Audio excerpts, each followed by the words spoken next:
Friends, आज का हमारा टॉपिक है टर्नरी ऑपरेटर। तो आज के इस वीडियो में मैं बताऊंगा कि टर्नरी ऑपरेटर क्या होता है और कैसे इसको प्रोग्राम के अंदर हम यूज़ करते हैं। ठीक है, सबसे पहले हम डेफिनेशन समझ लेते हैं कि टर्नरी ऑपरेटर का डेफिनेशन क्या होता है।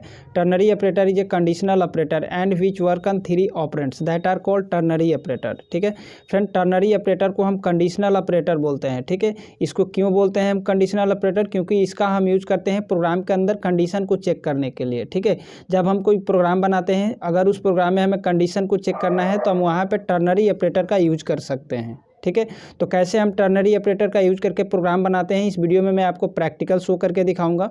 ठीक है, और इस ऑपरेटर को हम टर्नरी ऑपरेटर इसलिए बोलते हैं क्योंकि ये 3 ऑपरेंड्स पे वर्क करता है। ठीक है, तो क्या है 3 ऑपरेंड, कैसे ये वर्क करता है, इस वीडियो में मैं आपको प्रैक्टिकल शो करके दिखाऊंगा। ठीक है, it work as a similar to if else statement. ठीक है फ्रेंड, टर्नरी ऑपरेटर जो होता है similar to if else statement के जैसा ही काम करता है। ठीक है, जब आप कोई प्रोग्राम के अंदर कंडीशन चेक करते हो इस इफ एल्स स्टेटमेंट के थ्रू, तो वहाँ पे आप टर्नरी ऑपरेटर का भी यूज करके उस प्रोग्राम का कंडीशन को चेक कर सकते हो। ठीक है, बट डिफरेंट क्या है, देखो इफ एल्स स्टेटमेंट जब आप लिखते हो तो इसमें क्या होता है कि मल्टीपल लाइन आपका लिखना पड़ता है आपको प्रोग्राम के अंदर। ठीक है, मल्टीपल कोड लिखना पड़ता है। जैसे पहले इफ लगाया, ठीक है, यहाँ पे कंडीशन लिखा, फिर यहाँ पे एग्जीक्यूटेबल स्टेटमेंट लिखा, फिर यहाँ पे एल्स लगाया, ठीक है, फिर यहाँ पे एग्जीक्यूटेबल स्टेटमेंट लिखा। ठीक है, तो यहाँ पे क्या होता है कि इफ एल्स स्टेटमेंट में आपका मल्टीपल लाइन लिखना पड़ता है प्रोग्राम के अंदर।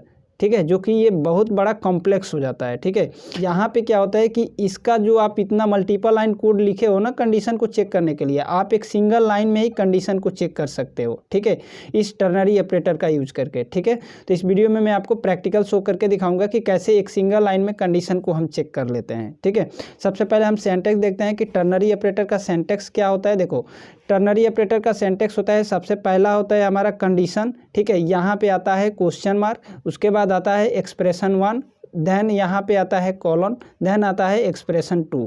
ठीक है, ये एक्सप्रेशन हमारा ट्रू के लिए होता है और ये एक्सप्रेशन हमारा फॉल्स के लिए होता है। ठीक है, अगर यहाँ पे आपका कंडीशन ट्रू होगा तो आपका ये वाला स्टेटमेंट एग्जीक्यूट होगा, अगर ये कंडीशन फॉल्स हुआ तो ये वाला आपका स्टेटमेंट एग्जीक्यूट होगा। ठीक है, कहने का मतलब हुआ कि मान लो आपने यहाँ पे 10 कंपेयर किया, फिर यहाँ पे 20 कंपेयर किया। ठीक है, तो यहाँ पे देखो 10 बड़ा है 20 से, नहीं बड़ा है, ये कंडीशन फॉल्स है। तो कंडीशन फॉल्स है तो इसके बदले में आपका ये वाला पार्ट एग्जीक्यूट होगा। जो भी आपने यहाँ पे स्टेटमेंट लिखा होगा ना कोड के अंदर, ये स्टेटमेंट एग्जीक्यूट हो जाएगा। ठीक है, और इसका आउटपुट आपको मिल जाएगा। ठीक है, अगर ये ट्रू होता तो फिर आपका ये वाला स्टेटमेंट एग्जीक्यूट होता। ठीक है, तो इस वीडियो में मैं आपको प्रैक्टिकल शो करके दिखाऊंगा। चलो एक एग्जांपल हम देखते हैं कि देखो friend, write a program to find greatest number between 2 numbers. ठीक है, हमें 2 नंबर के बीच में ग्रेटेस्ट नंबर पता करना है कि कौन सा नंबर बड़ा है। ठीक है, इसके लिए मैं सबसे पहले यहाँ पे हेडर फाइल इंक्लूड कर लूँगा, यहाँ से हमारा मेन मेथड स्टार्ट होगा। ठीक है, उसके बाद देखो इंटीजर में मैं 2 वेरिएबल्स लूँगा, ए और बी। ठीक है, ए में मैंने रखा 10, बी में मैंने रखा 20। ठीक है, मैं एक मैक्स नाम का एक वेरिएबल्स लूँगा, जिसे मतलब कि जो वैल्यू बड़ी होगी उस वैल्यू को मैं मैक्स वेरिएबल्स के अंदर स्टोर करूँगा, देन मैक्स की वैल्यू को प्रिंट करूँगा। ठीक है, यहाँ पे मेरा क्लियर स्क्रीन आएगा ताकि मेरा स्क्रीन क्लियर है। अब देखो यहाँ पे टर्नरी ऑपरेटर का मैं यूज़ करके कंडीशन लगा रहा हूँ। ठीक है, देखो यहाँ पे मैं कंडीशन लगा रहा हूँ ए ग्रेटर देन बी। ठीक है, अगर ए की वैल्यू बड़ी हो बी से तो हमारा ए की वैल्यू स्टोर हो जाएगा मैक्स के अंदर। ठीक है, अदरवाइज हमारा बी की वैल्यू स्टोर होगा मैक्स के अंदर। ठीक है, मतलब कि अगर ये कंडीशन ट्रू होगा तो ये वाला पार्ट चलेगा, अगर ये कंडीशन फॉल्स होगा तो ये वाला पार्ट चलेगा।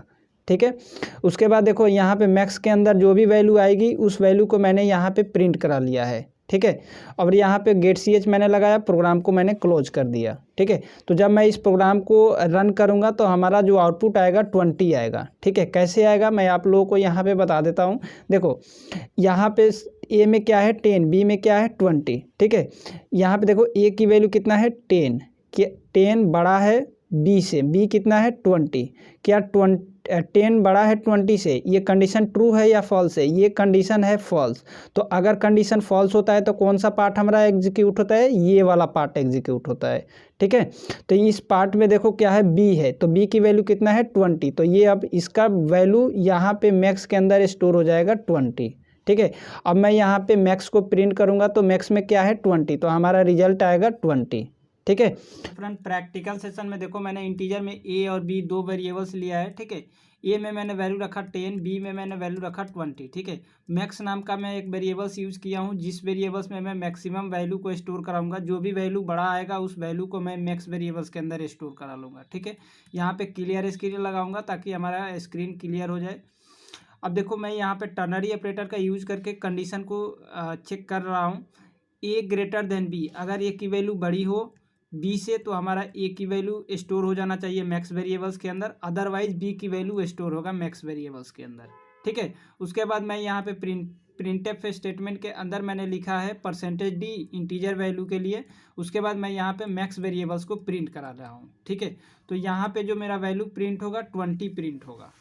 ठीक है, तो मैं यहाँ पे 20 लिख देता हूँ। ठीक है, उसके बाद हमारा गेट ch लगेगा, प्रोग्राम यहाँ पे हमारा क्लोज हो जाएगा। ठीक है, देखो मैं प्रोग्राम को कंपाइल करके रन करके आपको आउटपुट दिखाता हूँ।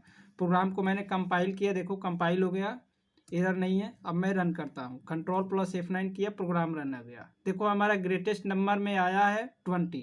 क्यों आया है 20? देखो यहाँ पे बी की वैल्यू कितना है 20। ठीक है, तो मैं देखो यहाँ पे अगर हमारा कंडीशन चेक होगा तो क्या होगा, ए में कितना है, ए में है 10, बी में कितना है 20। ठीक है, तो ए बड़ा है बी से, मतलब कि 10 की वैल्यू बड़ा है 20 से, नहीं, ये कंडीशन है फॉल्स। तो जब फॉल्स होता है कंडीशन तो क्या होता है, ये कॉलन्स के बाद वाला स्टेटमेंट एग्जीक्यूट होता है, मतलब कि बी एग्जीक्यूट होगा। तो बी में वैल्यू कितना है 20, तो ये 20 चला जाएगा मैक्स के अंदर। ठीक है, अब जब मैं यहाँ पे मैक्स को प्रिंट करूँगा तो हमारा 20 रिजल्ट मिलेगा। ठीक है, तो इस वैल्यू को जब भी मैं यहाँ पे वेरिएबल्स के अंदर इनिशियलाइज किया हूँ, इस वैल्यू को आप यूजर से भी ले सकते हो। ठीक है, आप यूजर से ले सकते हो, फिर आप इस वैल्यू को चेंज करके भी देख लो। मान लो मैंने ए का वैल्यू रख दिया 101, ठीक है, 101 कर दिया, और बी की वैल्यू हमारा 20 ही है। ठीक है, अब क्या होगा, अब जो मेरा आउटपुट आएगा, देखो अब आउटपुट आएगा, जो मेरा आउटपुट आएगा 101, मतलब कि 101 आउटपुट आएगा। ठीक है, मैं यहाँ पे 101 लिख देता हूँ, 101। ठीक है, कैसे, मैं आपको एक बार प्रोग्राम को कंपाइल करके रन करके दिखाता हूँ। मैंने प्रोग्राम को कंपाइल किया, एरर नहीं है। अब मैं रन करता हूँ, रन किया, देखो अब मेरा आउटपुट आया ग्रेटेस्ट नंबर में 101। ठीक है, मतलब कि हमारा ए की वैल्यू बड़ा है बी से। ठीक है, अब यहाँ पे देखो ए की वैल्यू कितना है 101, तो 101 यहाँ पे आएगा। फिर बी में कितना है 20, तो क्या ए की वैल्यू बड़ा है बी से, बिल्कुल बड़ा है, कंडीशन ट्रू। तो जब कंडीशन ट्रू होगा तो कौन सा पार्ट हमारा एग्जीक्यूट होगा, हमारा पार्ट एग्जीक्यूट होगा ये वाला। ठीक है, जो आपको ए दिख रहा है। ठीक है, तो ए में कितना है 101, तो ये वैल्यू असाइन हो जाएगा मैक्स के अंदर। ठीक है, अब जब मैं मैक्स को प्रिंट करूँगा तो हमारा 101 आएगा वैल्यू आउटपुट में, जो कि ये हमारा ग्रेटेस्ट वैल्यू होगा। ठीक है, तो फ्रेंड इस टाइप से हमारा ये टर्नरी ऑपरेटर वर्क करता है प्रोग्राम के अंदर। टर्नरी ऑपरेटर को आप नेस्टेड टर्नरी ऑपरेटर के जैसा भी यूज कर सकते हो। ठीक है, मान लो यहाँ पे क्वेश्चन मार्क के बाद भी आप यहाँ पे कंडीशन लगा सकते हो। तो ये सभी पार्ट मैं नेक्स्ट वीडियोज़ के अंदर आपको बताऊँगा। ठीक है, अगर आपको हमारा वीडियो पसंद आया हो तो आप हमारे वीडियोज़ को लाइक कीजिए, शेयर कीजिए। चैनल पर फर्स्ट टाइम आए हैं, चैनल को सब्सक्राइब कर दीजिए। Thank you.